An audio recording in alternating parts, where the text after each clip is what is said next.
What is up, guys? Welcome to my YouTube channel.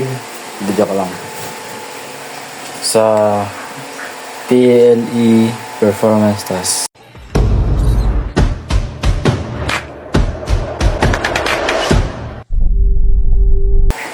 So ngayon, ipapakita natin yung method of cooking vegetable.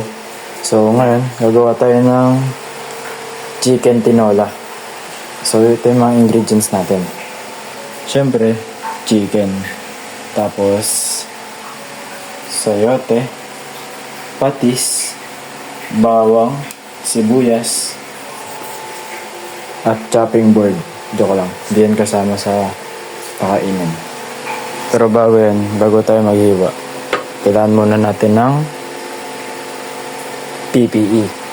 So, transform machine. So, ngayon muna natin tong sibuyas. Tapos, kailangan natin ng salamin.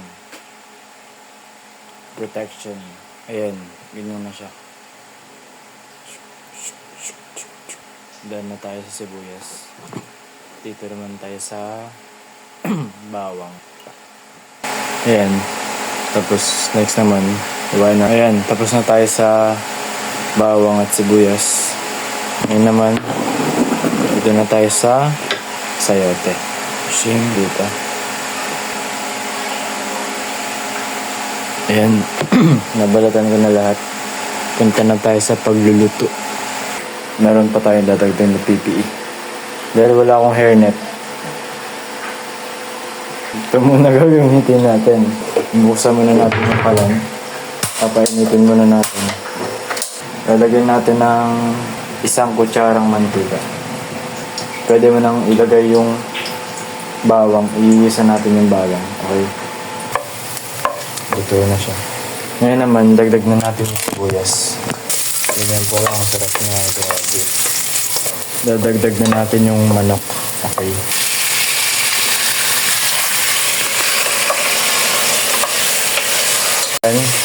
Next naman natin gagawin, papakuluan natin. Lalagyan natin ng 3 baso ng tubig.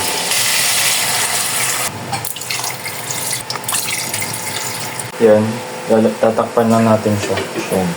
So maghintay lang tayo ng 15 to 20 minutes. Tapos pag naubos yung tubig, check na lang kung naubos yung tubig.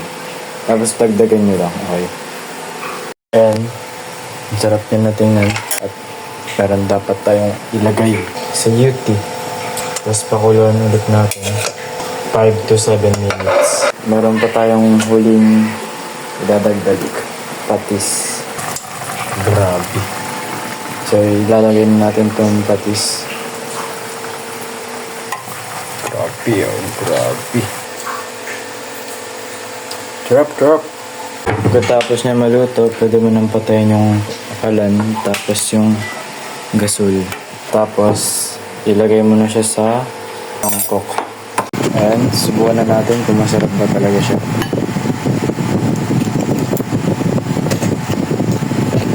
10 out of 10.